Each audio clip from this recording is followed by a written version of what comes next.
Hello and welcome back to The View. A few weeks ago, we did a deep dive into the first set of allegations against Michael Jackson, which were leveled by the Chandler family in the early 90s. For those of you who missed that episode and are interested in finding out more about that case, we'll endeavor to leave a link in the description box below. In this week's episode, we turn our attention to the 2005 criminal case in which Michael Jackson was accused by a boy called Gavin Arvizo of sexually molesting him at Neverland Ranch.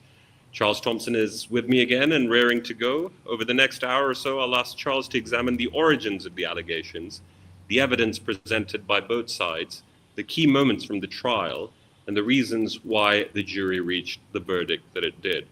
We'll also spend some time discussing the continuing debate surrounding the case, including the recent Netflix documentary that has revisited the allegations and introduced a version of the story to a new generation of viewers. Hi, Charles. How are you? Yeah, I'm okay, thank you. How are you doing? I'm good, Charles. So how should we do this? I guess let's pick up where we left off a couple of weeks ago. Can you tell us a little bit about Michael Jackson's career after he settled the civil suit with the Chandler family?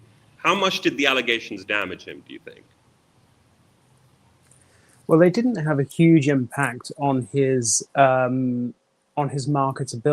So he followed those allegations with an album called History, which was a greatest hits set with a disc of new music attached to it.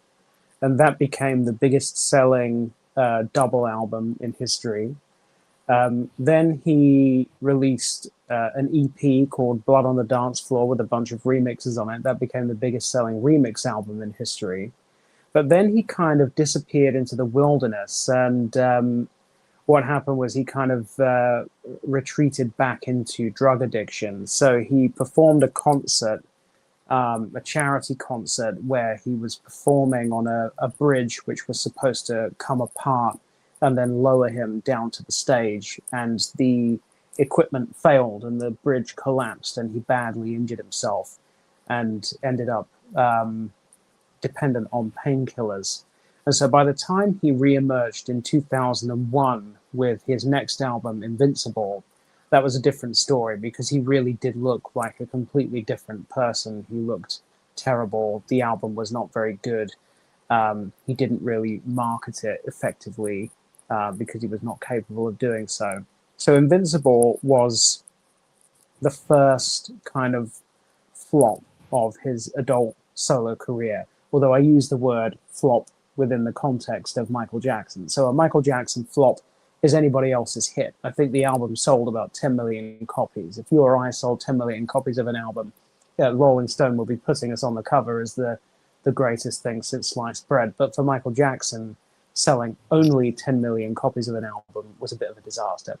So he then fell out with his record label, Sony, because he accused them of under-promoting the album and of effectively sabotaging him. He believed that they were trying to deliberately constrict his earnings because they were involved in a separate business arrangement with him concerning the ownership of music. And if he became financially strapped, then they could effectively try to take his part of their other business from him. So that was his belief.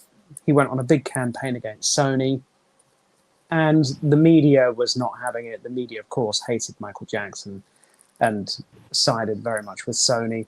And it was in the midst of that maelstrom that he was approached by a British journalist called Martin Bashir, who said, I want to make a documentary about you, about who you are as a person, and particularly about your humanitarian and philanthropic work. And Michael Jackson saw it as a way to try to improve his public image. And so that became the beginning of the next chapter of the kind of ruination of Michael Jackson. What can you tell us about Martin Bashir? So Martin Bashir was a journalist with the BBC initially here in the. Well, he started in the local media, and then he became a BBC reporter. He worked for the BBC's flagship current affairs show, which was called Panorama. Panorama was a program which would do undercover investigations and exposes, would expose arms dealers or so on and so forth. And while he was working for Panorama, he landed an enormous scoop, which was a devastating interview with Princess Diana, where she essentially accused Prince Charles of having an affair while they were married, said there were 3 of them in the marriage, and was very critical of him and of the royal family more generally. It was an interview which did not do her many favors here in the UK. And subsequently, it has emerged that the way that Martin Bashir obtained that interview was extraordinarily unethical. So what he had done was to try to curry favor with Princess Diana. He had a colleague, a graphic designer, fake bank statements. They created fake bank statements, and he presented these fake bank statements and said, I can prove that members of your staff are selling stories about you to the media, but I can help you. I can help you fight fire with fire. I can help you get your side of the story out. And it turned out the whole thing was fake. There were no bank statements. There were no stories sold to the media. So anyway, that was who Martin Bashir was. He had a checkered history as a journalist anyway. He'd been involved in other cases where he'd been the subject of complaints. There's one particularly famous murder case here in the UK, the Babes in the Wood murder case, where he took evidence from one of the families. He took clothing that was worn by one of the murdered children and claimed he was going to get it DNA tested, and then apparently lost it. And so potentially vital evidence was lost by Martin Bashir, according to the family. I mean, he contests a lot of this, but the evidence is quite strong. So that's who Martin Bashir was. He was, at that time, a well-known and fairly well-respected journalist in the UK, but subsequently his career has ended and his reputation has been absolutely decimated. So that documentary comes out, I guess, in February 2003. I remember it coming out, actually. I remember watching it at the time. I was 14 years old. And it caused a great furore from what I remember. Can you just tell me about your memories about the way it was received? Or rather, yeah, maybe a better way of asking that question is what are the salient parts of the documentary? So the part that caused all the controversy was that there was a child in the documentary, a boy called Gavin Arvizo, who was a former cancer patient. So he had been sick with cancer. He contacted Michael Jackson, developed a friendship with him, been invited out to the ranch. Michael had undergone a number of philanthropic activities, such as organizing blood drives to try to help him battle the cancer. And because Bashir had told Michael Jackson that this documentary was going to focus on his philanthropic work, Michael had arranged for a number of people to speak to Bashir, or he'd asked a number of people to speak to Bashir. One of them was a burns victim called Dave, who originally called Dave Rothenberg, who had been set on fire by his father and been covered head to toe in burns. And Michael had befriended him and paid for all his treatment, and even into adulthood had paid a lot of Dave's living expenses because life was very difficult for him. So he arranged for Dave to come down to the ranch and speak to Bashir. And he also arranged for Gavin Arvizo and his family to come and speak to Bashir about the support that he'd given them during Gavin's cancer. But in the documentary, they're sat together on a couch in Michael Jackson's kind of kitchen diner area, and Gavin Arvizo is holding Michael Jackson's hand and rests his head on Michael Jackson's shoulder, and they're talking about their friendship and how it came about and how it kind of evolved. And there's a moment where it is revealed that Gavin had sleepovers with Michael Jackson. He'd spent time in Michael Jackson's bedroom, and there's a whole story that is told about Michael told me that I should sleep in the bed and he would sleep on the floor, and I said, no, you sleep in the bed and I'll sleep on the floor. And in the end, Michael told me, if you love me, you'll sleep in the bed. So I slept in the bed and Michael slept on the floor. Now, the way this was presented by the media the next day, so practically every front page in the UK was running a story about this documentary, and it was, quotes, if you love me, you'll sleep in my bed. So it was basically the context was removed from the actual detail of what had been described, and it was presented wholesale by the media as an admission that Michael Jackson was sharing a bed with a child, which it was not. However, what then happens is in the final scene of the documentary, there's a kind of a showdown in Florida where Bashir starts to quite aggressively question Michael Jackson about various issues, including his plastic surgery, who is he the biological father of his children, and then about Gavin. And he's talking to Michael about the whole issue of Gavin and Michael sleeping in the same room, and Michael says, I slept on the floor, and Bashir says, so you never slept in a bed with Gavin? And Michael says, no. And then there's a pause, and then he says, but I have slept in a bed with many children, which is, I mean, why? But so this creates a firestorm. In the aftermath of this documentary airing, people like Gloria Allred are all over the TV saying Michael Jackson must be investigated. The Department for Children and Family Services in Los Angeles launches an investigation into the nature of Michael Jackson's relationship with Gavin Arvizo. So it was a terrible PR disaster for Michael Jackson.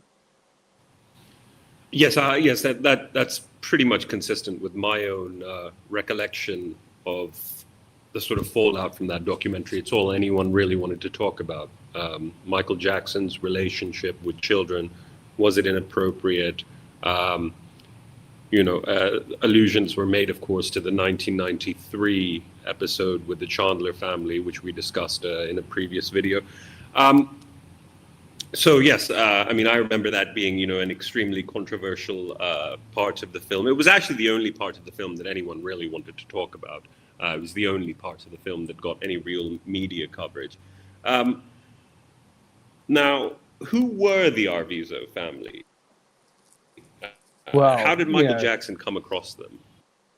Yeah, so there's the story that Michael Jackson knew when he met them, and then there's the story that emerges after the whole situation explodes. So the Arvizo family, as far as Michael Jackson knew at the time that he took them in, they were an impoverished family from East LA who lived in a one-room apartment where they all slept on one mattress.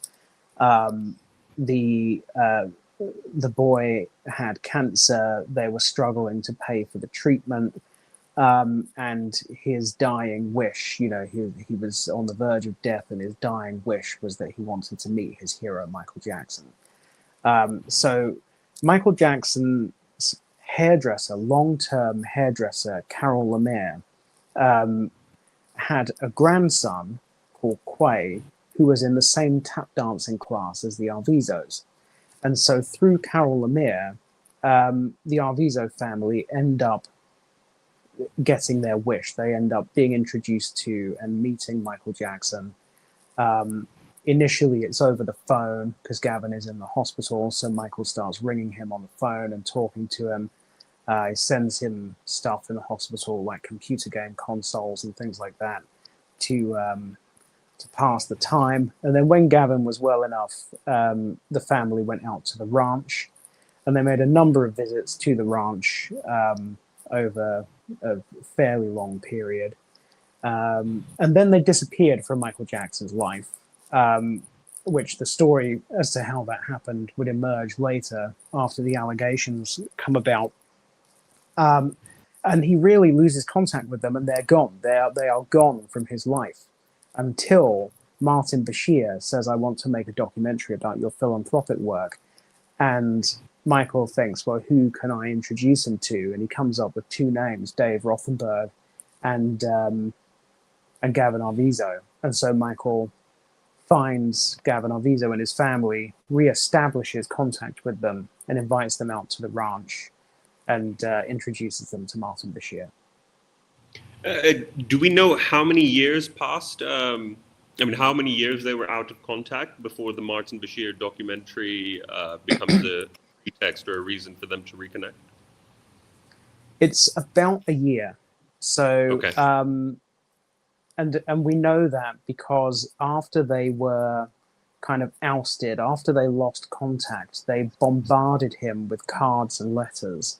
So they were just constantly writing to him saying, we miss you, we love you, you're our father, your children are our siblings, we miss our brother and sister, Prince and Paris, we'd love to come and visit you again, where are you, you know. So they're just letter after letter and card after card. So it was about a year that they were out of contact, roughly, you know, give or take a few months. Okay. You began by saying that there was the version of events or that Michael Jackson knew about, or his understanding of the family and the reality. So what was the reality? You've told us about what Michael Jackson's understanding was about this family. What was the reality? How was it different? So the reality was that they were essentially a family of grifters who had gone after a number of organizations and individuals in an attempt to extract money from them. So they had they were a family of shoplifters, and they were once caught shoplifting from a J.C. Penney store. And when they were ejected from the store and arrested, the mother made a claim that the J.C. Penney security guards had violently attacked them and filed a lawsuit. And then sometime into that lawsuit, suddenly added a new element of the case and said that they'd sexually abused her as well. She ended up receiving a very large settlement in that case of over $100,000. Despite receiving that settlement, she covered it up and continued to claim welfare. So she was defrauding the US government out of welfare, for which she was later, after Michael Jackson's trial, convicted. She was criminally convicted for that. This is the mother of Gavin Arvizo. This is the mother of Gavin Arvizo. Her name is Janet Arvizo. They had also targeted a string of celebrities and organizations. So they were claiming to people that they couldn't afford the bills for Gavin's chemotherapy. In fact, there were no bills because the father was a member of the Teamster Union and they had insurance through that. So the medical bills were all being paid through the insurance. However, there were comedy clubs that were organizing fundraisers to pay for the non-existent medical bills. They went to their local newspaper and they had a story run in the paper saying, we can't afford the chemotherapy bills. Can you run a fundraiser for us? The newspaper raised a bunch of money, and then the Arvizos came back and said, you haven't raised enough, you need to do it again. The editor became suspicious, investigated, and discovered that there were no medical bills, that they were all being covered by insurance. There was a local weatherman who told the defense investigators the same thing had happened to him. He'd been asked for money towards the medical bills. Chris Tucker, the comedian, would later say that he had been asked for money towards the medical bills. There was a comedian called George Lopez who said that the Arvizos befriended him through one of the comedy clubs and were not backward in coming forward, if we can put it that way, about asking him for money and gifts. He was constantly spending money on them. And on one occasion, they came to his house. There was a room in his house that he told them they were not allowed to go into, and they went into it anyway. And after they left, he found a wallet in the room. Turned out to be Gavin Arvizo's wallet, and so he mailed it back to Gavin Arvizo because he didn't really want to see them again. And then he found out that they were going around telling people that there had been hundreds of dollars in the wallet, and that George Lopez had stolen Gavin Arvizo's money before he mailed it back to them. and that the comedy club that he met them through had believed the Arvizos and had actually reimbursed them for the money that George Lopez had supposedly stolen. So he was absolutely furious. There was a lady called Louise Palanca who had given them two $10,000 checks, so $20,000 in total. They were supposed to spend the bulk of that on creating a sterile room in their house for Gavin to be treated. She actually put them in touch with a contractor to do all the work. And when she met that contractor sometime later, he told them they stiffed her and never paid the bill. So she started wondering where her $20,000 had gone. And it turned out they spent quite a large amount of it on a top-of-the-line home cinema system. So there was just a string of people in the wake of the Arvizos who had been bilked or deceived into handing over cash for reasons which turned out to be dubious. Okay. Can you just run us through the timeline, please? So how do we get to a place from the release of the Martin Bashir documentary to the point? How do we get from there to the point where Gavin Arvizo accuses Michael Jackson of molesting him? So obviously the exact sequence of events is known only to the Arvizos, but when the documentary airs, the Arvizos are very much supporting Michael Jackson.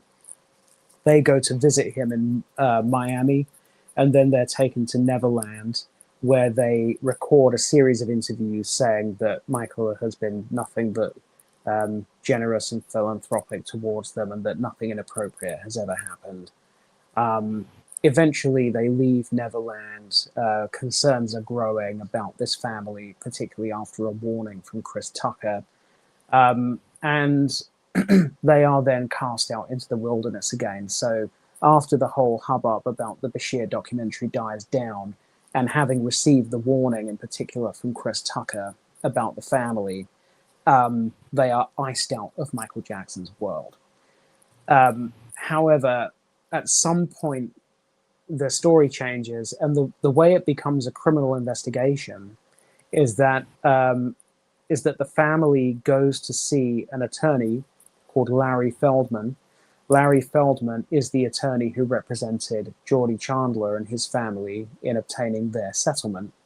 They go to meet Larry Feldman and ask him about the possibility of suing Michael Jackson in a similar way for molestation. And under California's mandatory reporting rules, Larry Feldman telephones the police and says, I've just received a disclosure of alleged child sexual abuse by Michael Jackson. So it's a trip to Larry Feldman about the possibility of suing that triggers the police investigation. That's not what the new Netflix documentary says, by the way. The new Netflix documentary, which is called The Verdict, says, okay, let me see if I remember this. Louise Palanca, who is a family friend, says that Janet Arvizo calls her up, asks for recommendations of lawyers. In fact, that she calls another mutual friend, asks for recommendations of a good lawyer. But that lawyer, who I guess you're saying is Larry Feldman, says these kids need to speak to a child psychologist. And it's the child psychologist, a guy called Stan Katz, who finds these boys credible and then informs the authorities. So that's what the Netflix documentary says. That is what the Netflix documentary says. However, if you read the trial transcripts, it's a different story. Okay. Sorry, who do you believe? I'm inclined to believe the version in the trial transcript. So, because it's corroborated. So, Larry King, it never ended up coming before the jury. So the defense called two witnesses, Larry King and a friend of Larry King. Larry King, the CNN television host? Yes. So okay. Larry King, when it became clear that that Michael Jackson was under criminal investigation, Larry King decided to start gearing up for how his TV show was going to cover the criminal case. So he asked for a meeting with Larry Feldman. They met at a deli in Los Angeles, and there was quite a few people at the meeting: Larry King, several of his associates, and Larry Feldman. And they wanted to ask Larry Feldman whether he would become a pundit for them, commentating on the case when it got to trial. And he told them at that meeting that he had met the mother. In his words, she was a wacko and she was just out for money. So he said, this woman came into my office wanting to sue Michael Jackson. She was a wacko and she's clearly just after money. And so not only Larry King testified to this, but one of Larry King's associates who was present at the meeting corroborated that entirely, and the exact same language. She's a wacko and she's out for money. So these two witnesses testified in front of Judge Melville, but in the absence of the jury. And Judge Melville then refused to allow them to testify in front of the jury, saying that their evidence was insufficiently important, basically. I think the defense wanted to call them as impeachment witnesses because Larry Feldman had testified earlier in the trial. So those two independent witnesses they corroborate the account that the mother went into the office of Larry Feldman and was looking to sue. And then there was another witness. Now, what was her name? Her name is not coming to my head right now, but she was the legal secretary to the law firm that represented the Arvizos in the J.C. Penney case, who testified about how Janet was just a crook and had actually admitted to her that the whole J.C. Penney case was fabricated to make money. And she testified that the last time she ever heard from Janet Arvizo was a few months before the trial began, when Janet Arvizo rang her out of the blue, seemingly for no reason, and just said, by the way, if you need to contact me in future, you'll have to go through my attorney. His name is Larry Feldman. Okay. So because the timeline is really important here, let me just see if I have this right, and do correct me if I'm wrong. I just want to recap. So Michael Jackson introduces the Arvizo family to Martin Bashir. I guess that would have been in 2002 when the filming is happening for this documentary. Yeah. The documentary comes out.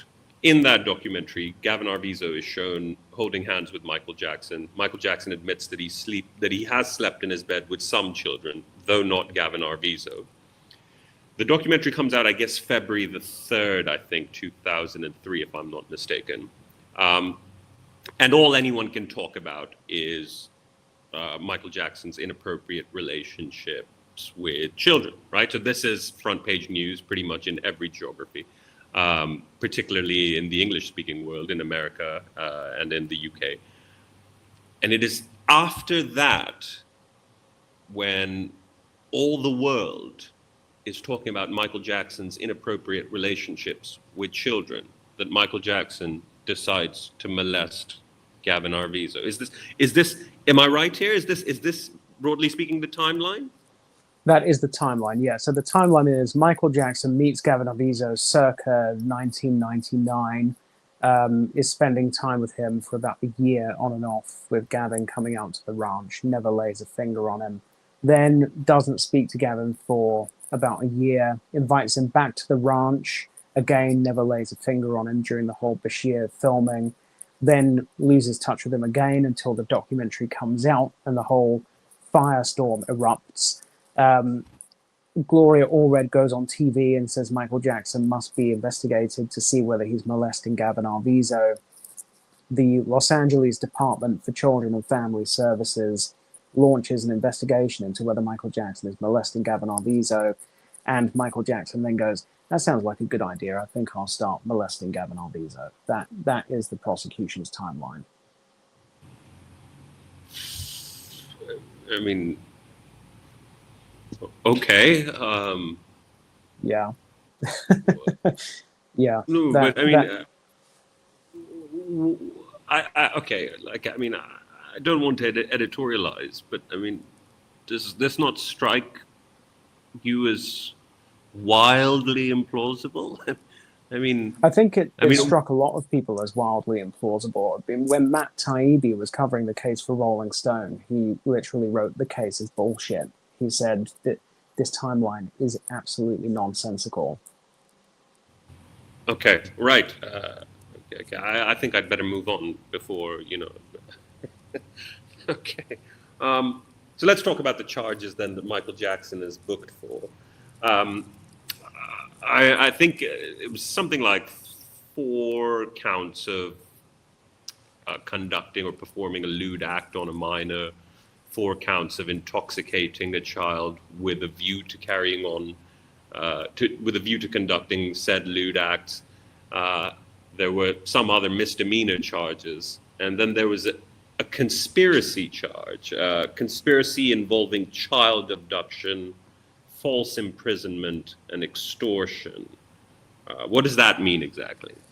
Okay, so the conspiracy charge is not there originally. This is a really important element of the case. So when I spoke to you last time and we were talking about why Michael Jackson settled and why it was a good decision to settle, and I said In to the you Chandler case. in the Chandler case about Yeah. how if you have a civil and a criminal case going at the same time and you are forced to give away your defense, then the prosecution can tailor their case around your defense, right? So what happens in the Arvizo case is exactly that thing happens, except not through a civil case, but through illegal conduct by the officers. So in the few months between about, say, October of 2003, no, November 2003 and January 2004, the investigators in this case engage in a kind of a pattern of criminal conduct, illegal conduct. So the first thing they do when they raid Neverland, they exceed the terms of their own search warrant. So they enter parts of the property that are not covered by the warrant, and they take things that are not covered by the warrant. They then raid the office of Michael Jackson's defense private investigator. So when you hire a defense attorney, you obviously have attorney-client privilege. That attorney-client privilege necessarily extends to all contractors who are then hired by your attorney, because otherwise it would be a loophole for prosecutors and police that they can just go and, you know, raid the homes of everyone who works for your attorney, for example, and steal all their emails and stuff. So Michael Jackson hires a defense attorney. That defense attorney hires an investigator called Bradley Miller. The police raid the office of Bradley Miller and steal all of the defense material. They also raid the home of Michael Jackson's personal assistant, whose name is Evie Tabassi, and there are a stack of very clearly labeled defense documents which have the name of the defense attorney written on them, and they take those documents. So it's a series of illegal acts that the prosecution commits, which the judge ultimately says, oh, well, never mind, you can keep all the evidence. When they go through all of this evidence, they discover that Michael Jackson has quite a solid defense case. Firstly, he has an alibi for the dates of the supposed molestation. So when he's originally charged, the molestation is all said to have occurred between specific dates. It turns out Michael Jackson wasn't even in California on those dates. The Arvizos may well have been on the ranch, but Michael had gone back to Florida where he was house hunting. So Michael Jackson has an alibi. Also, they discover a tape recording of an interview between Bradley Miller and the Arvizos in which they are all denying that anything inappropriate has happened, and a videotaped interview by Michael's videographer, Christian Robinson, in which the Arvizos are all saying that nothing inappropriate happened to them. So the prosecutors are going, oh my God, our case is dead in the water. So what they do is they rearrange Michael Jackson. They change the dates on all the charges. So now they know when Michael Jackson's alibi is. They shift all the molestation backwards 2 weeks to a date when they know he doesn't have an alibi, and they recharge him under the new dates. What they also do is they add the conspiracy charge. So the conspiracy charge has a number of benefits to the prosecution. The first thing is, as part of this alleged conspiracy, they say that Michael Jackson forced the family to participate in these recordings where they're saying that nothing inappropriate happened. They say that he kidnapped this family, he held them against their will, and he forced them to make these recordings.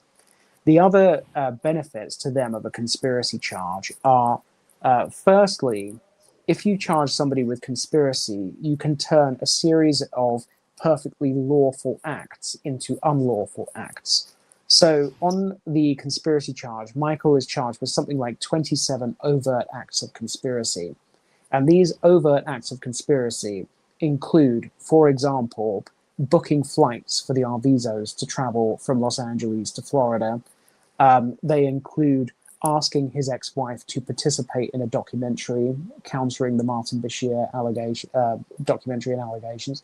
So you can actually send somebody to prison for engaging in perfectly lawful behavior if you list it as an overt act of conspiracy and a conspiracy charge. The next benefit is, in almost all criminal proceedings, third-party hearsay is not permitted. So witnesses cannot come into court and say, I heard this person say this to this person, or that person told me that that person said this. But when you add a conspiracy charge, third-party hearsay all becomes admissible. So it means that the Arvizos can come into court and basically say anything they want. They can say, yeah, Frank Cassio told me that Michael was conspiring to have us trafficked out of the country, or, you know, Dieter and Ronald told us that there was a conspiracy to do this, and it all becomes admissible. And the final real benefit to the prosecution is they are able to effectively knock out all of Michael Jackson's most powerful defense witnesses by listing them as unindicted co-conspirators. So everybody that was directly involved in Michael Jackson's day-to-day running of his organization during the period after the Bashir documentary, when this is all supposed to have happened, everybody who was in the thick of it, dealing with the Arvizos and is able to testify about what the Arvizos were doing, what they were saying, where on the ranch they were, etc. They list all of these people as unindicted co-conspirators, which means we say you're part of the conspiracy, but we haven't charged you yet. Now, all of these people then have to go out and get lawyers, and when they go out and do that, any lawyer with any gumption at all is going to tell you, stay away from this case. Do not go anywhere near it. Don't testify as a defense witness, particularly, as I say, when you can go into court and testify to what you think are fairly benign pieces of information. Like, yeah, I asked somebody to participate in a documentary, and lo and behold, that's in the list of overt acts of conspiracy. Oh, so you did ask someone to participate in a documentary. You've committed a crime under this conspiracy. So yeah, you might say something that seems perfectly lawful and benign and end up implicating yourself in this stupid conspiracy charge. So the conspiracy charge is added at that point, and it's part of a whole new indictment, which is kind of reverse engineered to try to destroy Michael Jackson's defense based on a bunch of material that they gained access to through an unlawful search. But almost all of it came from the private investigator's office. So when the defense tried to get all this information thrown out, or certainly to raise complaints about the way in which it had been obtained, the prosecutors said, "Oh, we thought he was an investigator hired by Michael Jackson, not by the defense attorney." And the judge went, "Oh, well, if you did it by accident, then it's okay."